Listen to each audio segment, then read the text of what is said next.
Donald Trump launched an attack against the MeidasTouch network on his social media platform yesterday. He showed a video that we did. It's an interview with former Attorney General Eric Holder. And then after showing that video where Donald Trump attacked Holder and attacked our interview, Trump went on a posting spree with over 400 posts within a 1 hour period. I'll just show it to you here and I'll speed it up so you can see the quantity of posts he was making. And he made these posts last night around midnight. 400 posts within an hour, post after post, and some of the most deranged posts you could ever imagine, even by Trump standards. So here was Trump's attack on the MeidasTouch network for our interview with former Attorney General Eric Holder. You see right here, you see the MeidasTouch logo from his post, and Trump goes, "Obama sycophant, the former Attorney General who did so much to hurt our country and who weaponized against the Republicans and me, known as Fast and Furious, just gave a speech where he emphatically stated above all else, the Democrats will pack the Supreme Court of the United States if they get any chance. The word is he wants 21 radical left activist judges. Not being satisfied, he then goes on to say that the American people don't want gridlock. Terminate the filibuster and have the most successful 4 years in the history of our country." And again, he shows the interview that I did with former Attorney General Holder. I want to show you now what Trump was posting in those 400 post after post after post after launching that attack on us for our interview with former Attorney General Eric Holder. Just a reminder, make sure you subscribe to our YouTube channel right now. We've got Trump attacking us. We got Fox attacking us. We're leading all independent media right now. We're about to hit 6 million subscribers. You may think you're subscribed, but you may not have actually hit the subscribe button. So please hit the subscribe button right now. So here are the types of posts that Donald Trump is making. In those 400 posts, he posts this: "Wild. Michelle Obama may have used Biden's auto pen in the final days of his disastrous administration to pardon key individuals." So Trump is now spreading a conspiracy that the former First Lady Michelle Obama was actually running the White House. I mean, what in the world is he talking about? Then Trump posts the following: "John Brennan was never for the American people, especially with his communist background and traitorous actions, from being labeled an assassination czar for Obama's secret drone strike program to running a weekly Tuesday morning kill list with Obama and openly claiming to be Muslim. John Brennan is not someone you can trust, leading torture programs. He lied about the amount of civilians that were being targeted and killed under Obama." You see what Trump's doing here? He knows that he and Pete Hegseth have been caught committing horrific war crimes. By the way, their whole operation off the coast of Venezuela are war crimes, and now they've been caught with the double tap or double strike war crimes, and they don't know what to do, and they are flailing, and finally, you seem to have at least some degree of bipartisan demand for accountability of the Trump regime war crimes with Hegseth as they try to throw the admiral who was put in that position under the bus. Just look at some more of these posts that Trump was posting. I mean, this is quite literally, I don't know, psychotic. I mean, I'm not trying to use that word lightly. He's posting breathing out CO2 essential for plants and life, framed as planetary poison. Even consciousness itself, unconscious bias, you can never fully escape. I mean, it's just the ranting and ravings of a lunatic. Then he reposts this: "I'm sick and tired of this fucking pirates, excuse my language. They invade, rob us blind, impose Sharia bullshit, and milk the taxpayers dry with nonstop fraud after fraud. Meanwhile, there's unlimited cash for these inbred savages, but jack shit for our own veterans sleeping on the streets. You're the one defunding the VA, by the way. You're the one ripping away healthcare from people." But this is what Trump's posting. 400 different posts like this. Then Trump posts the following: "Donald Trump is not a Democrat. He's not even a Republican. He's a movement. The greatest president to ever live," is what he's posting. And then Donald Trump posts an AI video of the president of Venezuela, Maduro, surrendering to Donald Trump. And Trump writes, Breaking: Venezuelan president just publicly surrendered to President Trump. Maduro has now turned in state evidence against the Biden administration and is releasing proof that the Biden asked the Venezuelan government to ship Tren de Aragua drug gangs into the U.S. This is obvious AI that Donald Trump, the president of the United States, is posting saying that the president of Venezuela surrendered. This is legitimately insane. This is beyond 25th Amendment territory.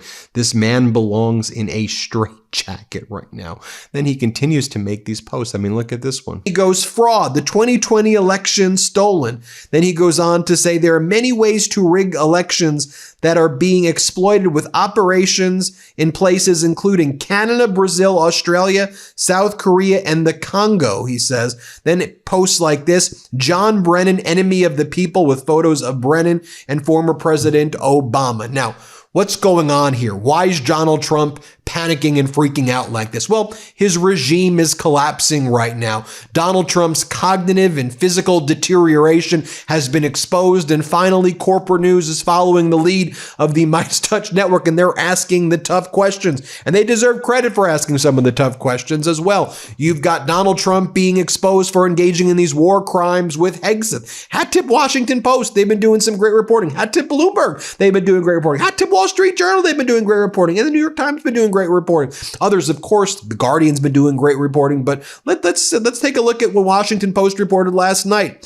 Hegseth, with White House help, tries to distance himself from boat strike fallout. As Congress vows accountability, the Trump administration emphasized it was a top military commander, not the defense secretary, who directed the engagement. But officials in Congress and the Pentagon said Monday they are increasingly concerned that the Trump administration intends to scapegoat the military officer who directed U.S. forces to kill 2 survivors of a targeted strike. That individual's name is Admiral Mitch Bradley, who now runs Southcom, Southern Command. You know who ran it before? Alvin Halsey. You know what happened to Halsey? He resigned abruptly in October, likely because he saw these war crimes being committed and wanted nothing to do with it. He's a 4-star Admiral Halsey who was 1 year into his term running Southcom. You don't just leave that position unless there is some compelling reason. It's unheard of. And now we know the reason, I believe. So as our editor-in-chief, Ron Filipkowski, writes, if Admiral Bradley didn't realize before that these cowards were setting him up to take the fall, he knows it now. Time to hire a good lawyer, because you're about to have war crime tribunals against you in a little bit after this regime is over, Admiral Bradley. Pete Hegseth writes the following: let's make one thing crystal clear. Admiral Mitch Bradley is an American hero, a true professional, and has my 100% support. I stand by him and the combat decisions he has made on the September 2nd mission and all others since. America's fortunate to have such men protecting us. When this Department of War says we have the back of our warriors, we mean it. Really? Because we seem to have the video right here of Pete Hegseth on September 3rd on state regime media, which calls itself Fox, talking about the strike on boats where 2 survivors were later killed in a second strike. He said, I watched it live. I was commanding this operation. Here's what he says. Let's play this clip. So the president is sending a message to other cartels, right? A very clear one. I can tell you that was definitely not artificial intelligence. I watched it live. We knew exactly who was in that boat. We knew exactly what they were doing, and we knew exactly who they represented. And that was Tren de Aragua, a narco-terrorist organization designated by the United States, trying to poison our country with illicit drugs. Now, from the Senate Armed Services Chair, a Republican, Senator Wicker, he says, we're certainly going to have available to us all of the audio and video. We're going to get our hands on that. Here's what Senator Wicker had to say. Play this clip. I've spoken to the Secretary of Defense and will be speaking to the Admiral that was in charge of the operation. The Secretary did indicate, which has now been in the news media, that there was a second attack. Were there survivors who were killed in that second attack? I don't have that information. Do you worry that? But I do think we'll get that information, and we're certainly going to have available to us all of the audio and all of the video. Chairman Wicker did not directly answer when Manu asked him whether or not he thought the second strike on those survivors was a war crime. And here's what Republican Senator Lisa Murkowski had to say. Play this clip. I think what we have heard shocked us all. And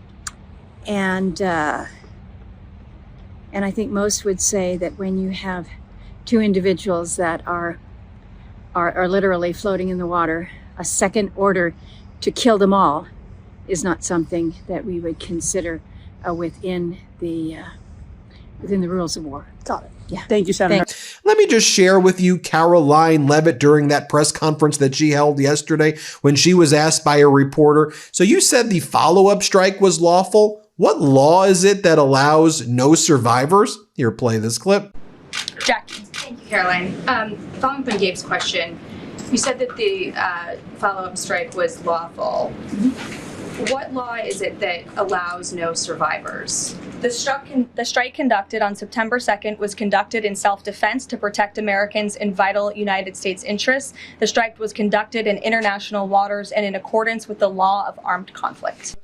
And here, Caroline Leavitt was asked again about Admiral Bradley, who they were throwing under the bus. Let's play this clip right here. Thank you, Caroline. Sure. So just to be clear, to clarify on Jackie and Gabe, did Admiral Bradley order that second strike because there were still survivors after the initial strike? Again, as I read for you, Admiral Bradley worked well within his authority and the law. He directed the engagement to ensure the boat was destroyed and the threat of narco-terrorists to the United States was completely eliminated. So was the initial order from Secretary Hegseth, everyone be killed, and did that come from President Trump? I saw that quoted in a Washington Post story. I would reject that the Secretary of War ever said that. However, the president has made it quite clear that if narco-terrorists, again, are trafficking illegal drugs towards the United States, he has the authority to kill them. And that's what this administration is doing.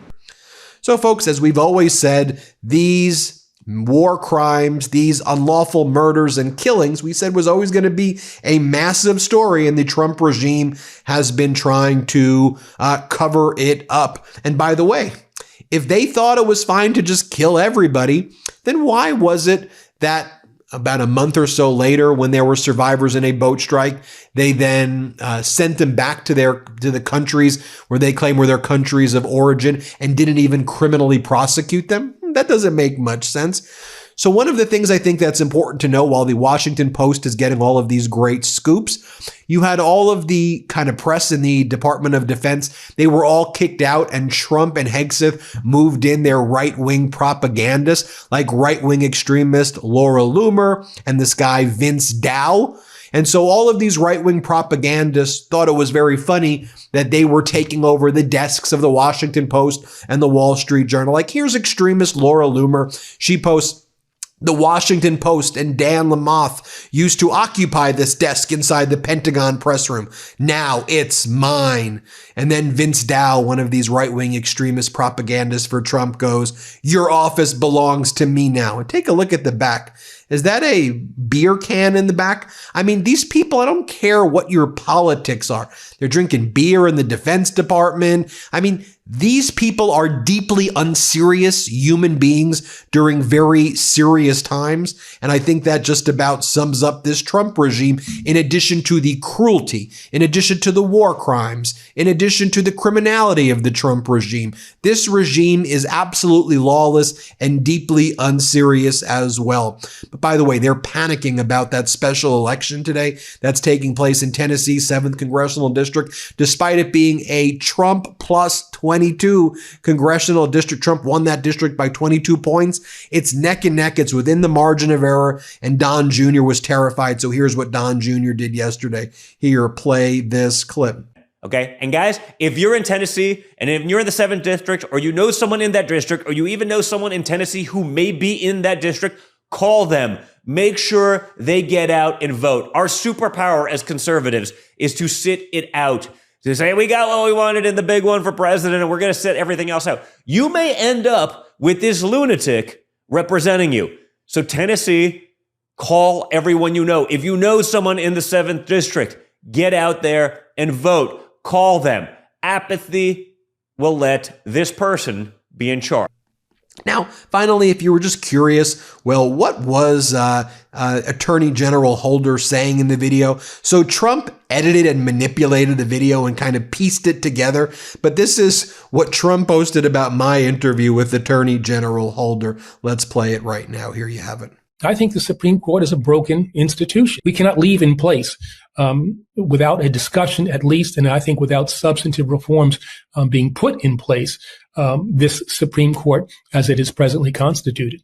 If there is a Democratic trifecta in 2028, Supreme Court reform is something that has to be considered. Potentially expanding the court is something I think that also should be considered.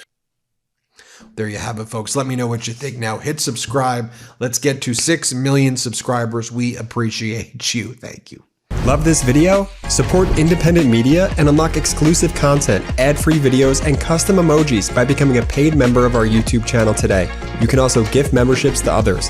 Let's keep growing together.